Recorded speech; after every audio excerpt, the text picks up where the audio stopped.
Member for Mersey. Thank you, Mr. President. I rise today to bring to this Parliament's attention the 2025 Tom Quilty Gold Cup, an annual national equine endurance ride. This year's event was held from the 9th to the 11th of May at Sassafras in my electorate of Mersey. I was pleased to be invited to officially open the 2025 Tom Quilty Gold Cup in the lead up to the ride. Mr. President, the Quilty, as it is referred to by those in the endurance scene, is held in a different state every year to allow the opportunity for everyone to compete. It is the most famous of all Australian endurance rides. The last time it was held in Tasmania was in 2018 in Scottsdale. Prior to that, it was 2012 in St Helens, 2005 in Kentish and 1999 in Deloraine. Mr. President, the Quilty started in 1966 when R.M. Williams gathered support for a 24-hour, 100-mile or 160-kilometre ride. The ride became known as the Tom Quilty Gold Cup after Williams' friend, cattleman Tom Quilty, donated £1,000 for the first $1,000 for the first prize, a gold cup. Mr. President, the motto of endurance riding is "to complete is to win." This belief certainly sets aside the sport from other equestrian disciplines, as everyone who completes in the Quilty is celebrated as much as the winner, and rightly so. I was genuinely impressed with the friendliness and support between all the competitors, their officials, family members and friends. It was quite a wonderful experience and occasion to be at. Mr. President, it is generally acknowledged that Arabian horses are best suited to endurance events, although many other breeds can also be used as the thoroughbred, Anglo-Arab and quarter horse, depending on the individual horse's conformation and temperament. Tasmania is well known for some great bloodlines. The National Championships event begins at midnight and participants have 24 hours to complete the 160-kilometre course, which is held over 5 sections.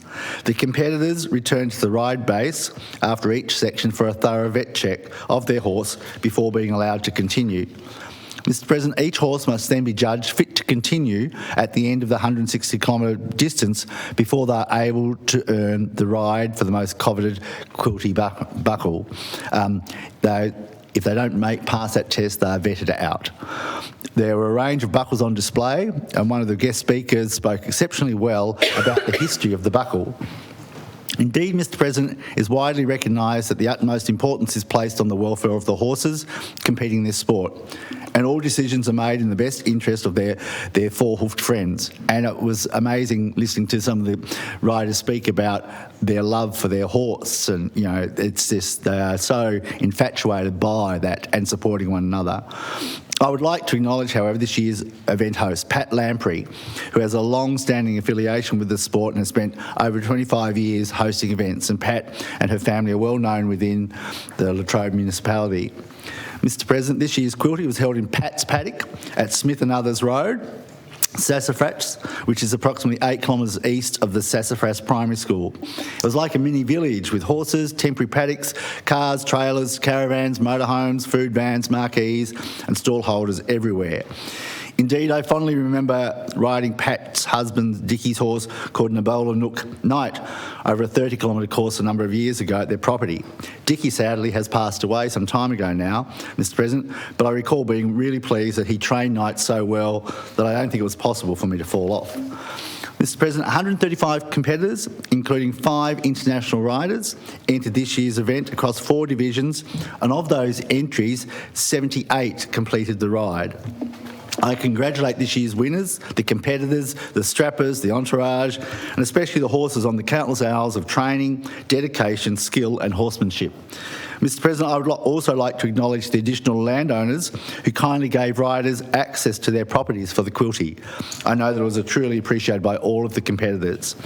Indeed, Mr. President, some of the riders said that it was one of the most prettiest places they've ever been able to hold a Quilty through the forests and the reserves.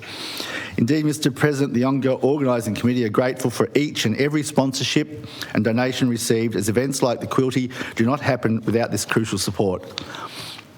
In closing, Mr President, I congratulate the small but mighty organising committee on coordinating such a wonderful event on the national stage. I'm sure that everyone involved in this year's Quilty, and indeed in the sport, are truly grateful for the dedication and the commitment of this year's committee members. They definitely did Tasmania proud. Mr President, I'd be delighted to rent an 80-kilometre ride at some time in the future. And indeed, Mr President, I'm hoping you might be able to even join me for that auspicious occasion. I hear those Shetland ponies can be really quite sturdy. On a more serious note, Mr President, I look forward to welcoming the Quilty when it is once again held in Tasmania in approximately 6 years' time. Thank you, Mr President. Yeah.